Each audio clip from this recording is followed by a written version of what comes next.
Tonight we'll visit a secret world at the scale of a wish, where the lawn becomes a forest and the smallest things reveal their quiet genius. We will wander beneath leaves and along moss paths, listening to the garden breathe and learning the language of slow.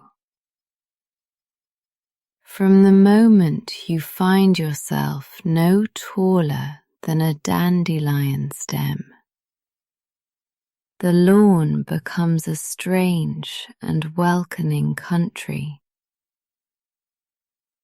Blades of grass rise around you like green bell towers, each one banded with pale lines that glow softly in the evening light. The air is cooler down here, rich with the scent of soil and crushed clover. A perfume that feels like a memory you can breathe.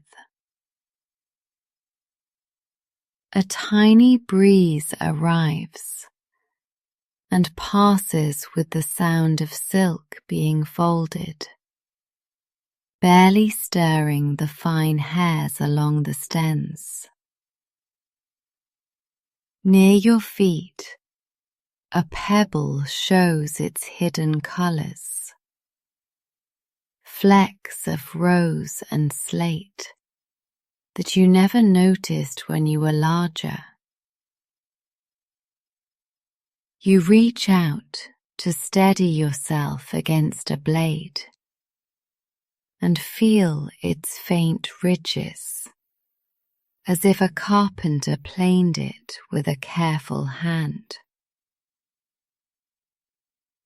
Somewhere behind you, the ordinary world keeps its scale and speed.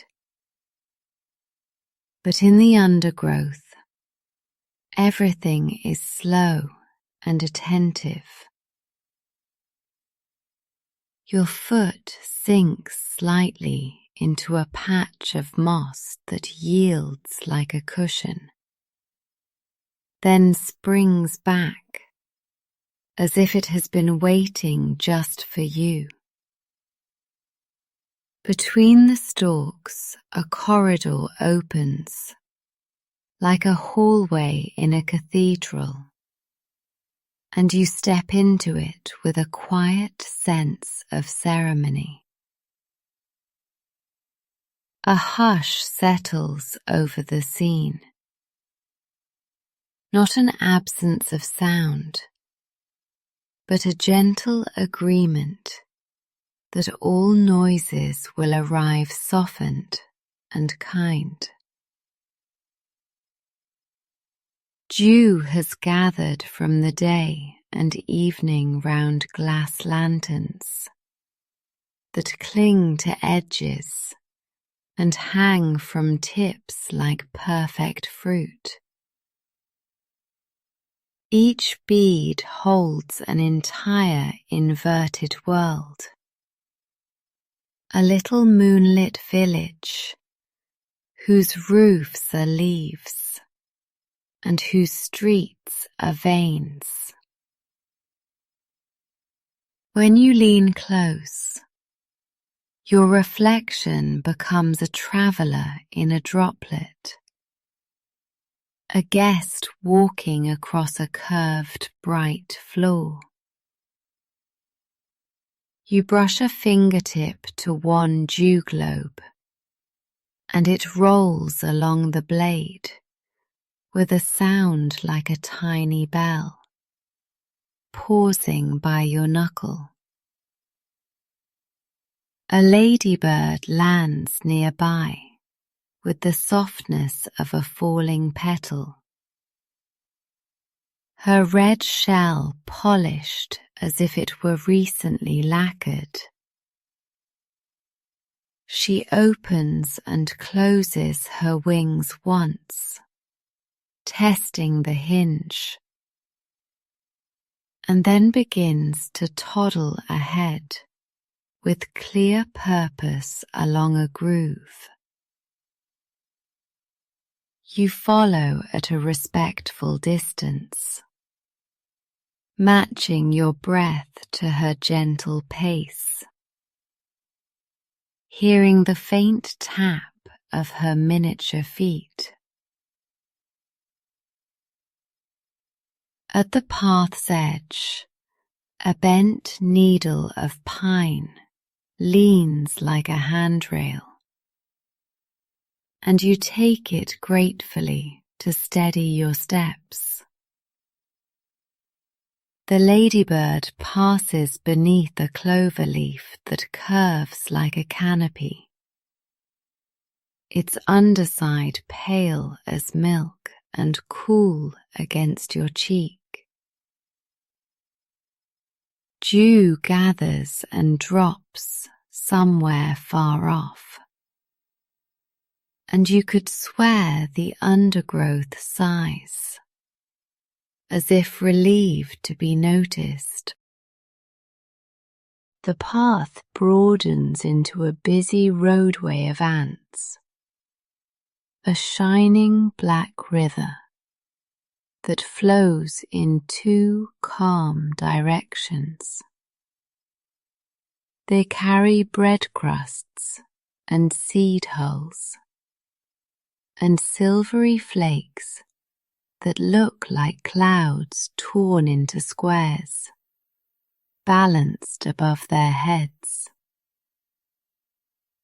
None of them bumps or hurries, yet all of them move with certainty, crossing bridges made from grass that has fallen and lodged. You crouch and watch, and the earth hum feels like a drum slowed to a heartbeat, steady and trustworthy beneath your knees. One ant pauses near your shoe and tests the leather with her antennae, tasting a story of where you have been today.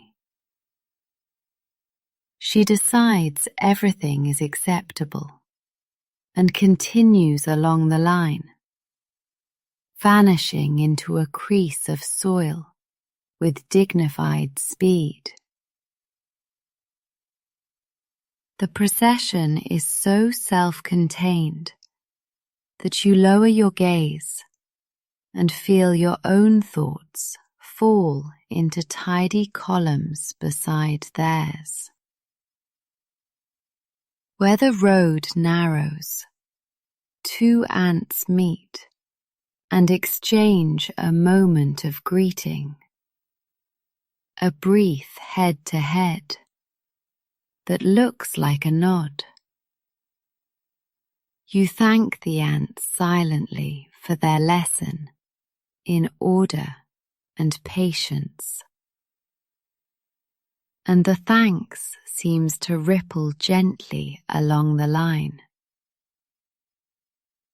When you stand again, you do it the way they would, with care and purpose, letting the undergrowth hold you where you belong.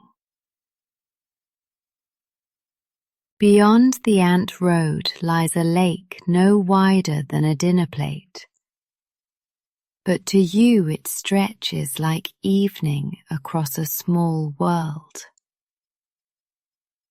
The surface is so still that the sky rests on it without a wrinkle, and a few fallen petals float like boats tied at their moorings. You choose a curled leaf skiff and slide it gently into the water, surprised by the soft suction that welcomes its hull. A water strider steps onto the scene, legs arranging a geometry of delicate dimples, each foot spelling calm in the liquid skin. Your leaf glides with a deliberate patience, pushed by the faintest breath, tracing long ovals that overlap like lazy handwriting. Underneath, skeins of root lace the shallows, and tiny snails graze the margins, like shepherds tending invisible flocks. Overhead, a clover flower leans close, and its many pink florets resemble a cluster of half-blown candles, ready to grant wishes. You trail one hand into the lake and feel a kind of velvet coolness, a night fabric soaking through your palm. The water strider lifts off with a spring that writes a starburst on the surface, and the ripples drift outward as if falling asleep. The leaf nudges shore at last, and you step back onto sand the size of rice, leaving a neat pattern that looks like stitching. You enter a district where seeds have come to rest, and every husk is a house, and every house keeps a small story warm. A feather the length of your arm lies across the path, its barbs parted like a wooden comb gifted by the wind. When you run your hand gently along it, the fibers align with a faint whisper, a corridor smoothed by your passing. A pillbug regards you from the doorway of a hollow acorn, the gloss of his segments reflecting tiny constellations of light. He tucks and untucks with dignified ceremony, a travelling trunk that has learnt to become itself wherever it goes. Around him, the soil is fretted with roots as thin as hair, silver threads leading down to old rooms where mushrooms sleep. A tuft of dried grass has fallen into an arch, and you stoop through it into a chamber muffled by lint and old pollen. The pillbug accompanies you a few steps, then pauses, satisfied that you will find your way through this quiet neighborhood. You thank him for his company, and he bows. Or perhaps he simply resettles his armor. And either way, it feels like grace. Outside, the feather stirs and settles again, and you sense that every small thing here has all the time it needs. The chamber opens into a grove of mushrooms, pale caps rising like lanterns arranged for a festival without hurry. Their stems are chalky, lifting wide umbrellas whose rims are traced with delicate frills, soft lace that never tangles. Inside the undersides are gills like pages in a pocket library, each line a paragraph that can be read by rain alone.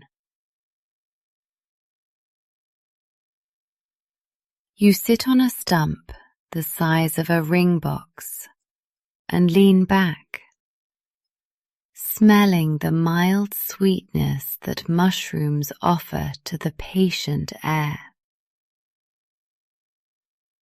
A beetle clambers up a stem and polishes his copper back with two thoughtful legs, buffing himself to a muted glow. A spore dust drifts when a cap is nudged by nothing in particular. Silver flour sifted by some gentle cook you cannot see. The dust settles on your sleeve and makes a constellation you decide to keep. A map of here that will travel with you. Somewhere, a thread of mycelium tightens and releases, almost like breath, weaving conversation beneath your wandering feet. You pass your fingers along the cap of the nearest mushroom and feel a cool resilience, a quiet yes that invites you onward. When you rise, you leave no mark, because the grove remembers itself quickly, closing the little space you borrowed. A silken fence gleams between two stems, a harp of morning that has waited for moonlight to become its audience. Each strand holds a patient bead of dew,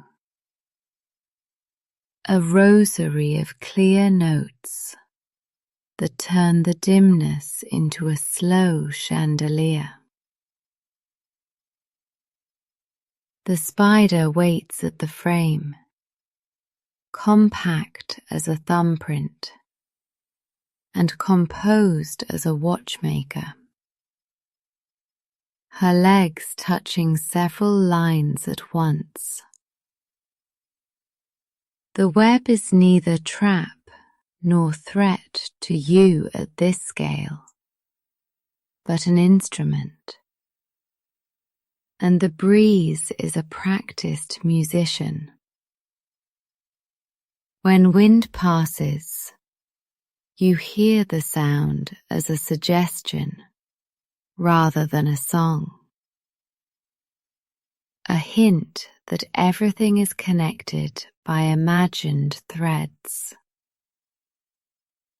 You kneel to admire the architecture without crossing it, and you sense how mastery is mostly kindness that has learned precision. The spider adjusts one knot with a gesture so small it feels like an idea, and the web tightens with a sigh of satisfaction. You notice how the dewdrops choose certain junctions and not others, as if the web is teaching you where attention likes to rest. A single drop lets go and falls, meeting the ground with a kiss louder than its size, then becoming soil with uncomplaining ease. You step around the shining lattice with a bow you did not know you would make, and your breath lengthens with the courtesy. In a shaded arcade of plantain leaves, you meet a snail travelling with ceremony, carrying his home like a polished moon. His shell is a spiral of time, amber and cream braided together, each turn a season that has folded neatly into the last. He slides along a ribbon of his own making, a silk road that brightens the earth and then disappears, confident and unpossessive. You walk beside him for a while, matching his calm with your own, finding that the body remembers how to go slowly when asked gently. He pauses at a droplet lodged in a leaf cup and sips it with a quiet mouth. A scholar turning a page without creasing it. Close up, his tentacles write tiny messages in the air, tasting weather and intention, and the geography of the next inch.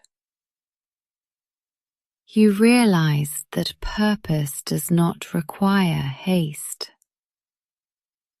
and that every threshold can be approached as if it knows your name already. The snail resumes his steady pilgrimage, and in his wake, the world seems freshly written. Letters large enough to be read in the dark. You give him thanks for the lesson, and he receives it without ceremony, which is the grandest ceremony of all in this place. When you part, a small silver line curves between your steps. A note in the margin, reminding you to return. The land rises gently and becomes a field of dandelions.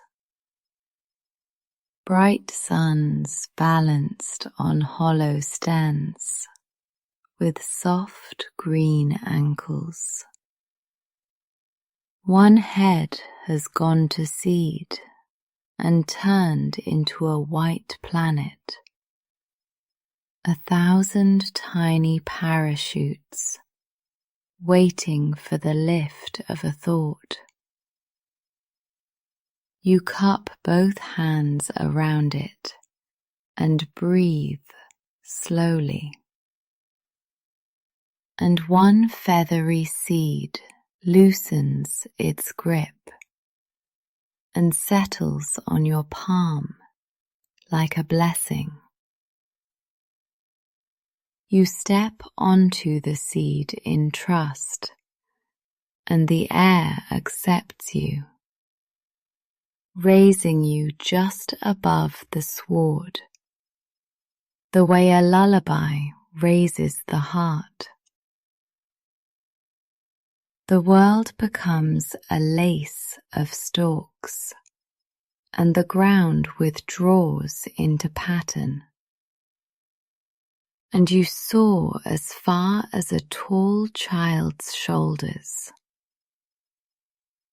You drift past a grass flower that scatters pollen like golden dust, and it feels like walking through sunlight that has taken a rest. A hoverfly joins you for a few quiet seconds, its transparent wings knitting and unknitting stillness into something that carries. Together you pass the white globe at eye level, and you can see each seed's tiny plough, ready to write on whatever soil it meets. Your parachute touches the tip of a dock leaf, and your feet find purchase with a barely audible hello as the seed moves on. You watch it depart into the darker part of the garden, a small lantern that takes your wish and asks nothing in return. Evening deepens, and the orchestra tunes without tuning, a chorus of crickets tuning the edges of night with silver teeth. Their rhythm is a stair you can climb without moving, and each note lands in the soft part of the hours like a cushion. A moth the size of your hand arrives and hovers, its body warm with borrowed dusk, its wings like folded velvet curtains. It lifts, it lowers, and the sound is like a page turning, the breath of a reader who has found the next chapter already open. Fireflies wink into existence under the arch of bracken, small thoughts of light that appear whenever the mind grows gentle. You sit back against a pine cone tower and feel the scales press like rounded tiles, comforting and ancient and perfectly placed. The night smells of resin and mint and a trace of cool iron, the clean promise that tomorrow will have space within it. A distant dog becomes a cloud of sound, and then a memory, and the garden closes ranks around its smaller narratives. You tuck a leaf over your shoulder as if it were a shawl, and you find you are exactly the right size for this quiet. Above, the sky has shifted to a dark blue that feels touched by feathers, and your thoughts match it, one by one, until they also grow soft.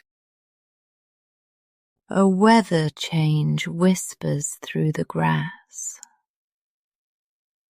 and the first raindrop arrives like a guest who remembers to remove their shoes. Another follows, and another, tapping caps and leaves and your open hands, with a politeness that makes even your heartbeat slow down. You shelter under a mushroom roof and watch the rain stitch vertical threads between earth and air, hemming the moment closed. Each drop raises a tiny crown from a puddle, and the crowns collapse without complaint, returning to the water like happy ideas. The smell that rises is dark bread and stone and green tea, an invitation to sit and be steeped in the evening's calm.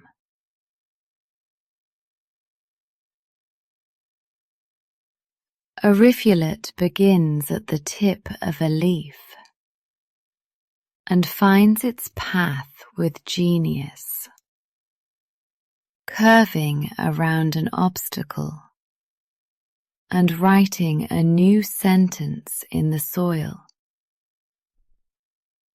Tiny boats launch themselves where you floated earlier, petals turning again and again, without growing dizzy or late.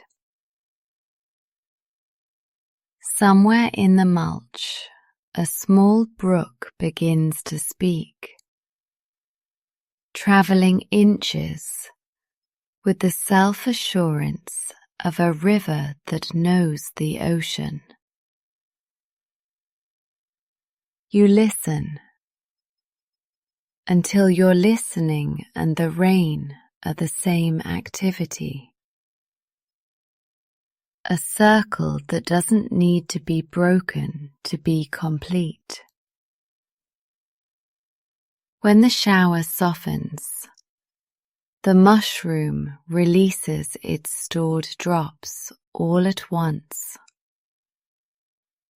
A gentle applause to welcome the quiet back in. The path home, if that is what we should call it, is not a straight line, but a collection of familiar textures that greet your passing. You recognize the moss pillow, a certain route, the quiet alley of clover, and each one seems to nod without moving.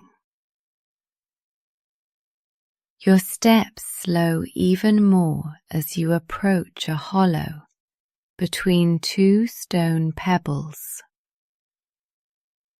A cradle lined with seed floss and fern. You gather a few of the softest threads and make a small nest. Not because you must, but because the night deserves a place to land. Lying down, you feel the ground return the favor of your weight, holding you exactly where you are, with a confidence older than your name. The crickets continue, and a late bee murmurs in a dream across the fence. And the world breathes in and breathes out beside you. You think of the ladybird and the ants and the spider and the snail, and each thought arranges itself like a bead on the same cord. The undergrowth seems to lean nearer, as if to whisper a last secret that is mostly a reassurance that everything is already all right. You close your eyes and keep traveling anyway, smaller and smaller until you are the size of a wish, waiting to be granted. Sleep arrives on soft feet, and the garden keeps watch, and the night folds around you like a leaf that has found its branch again.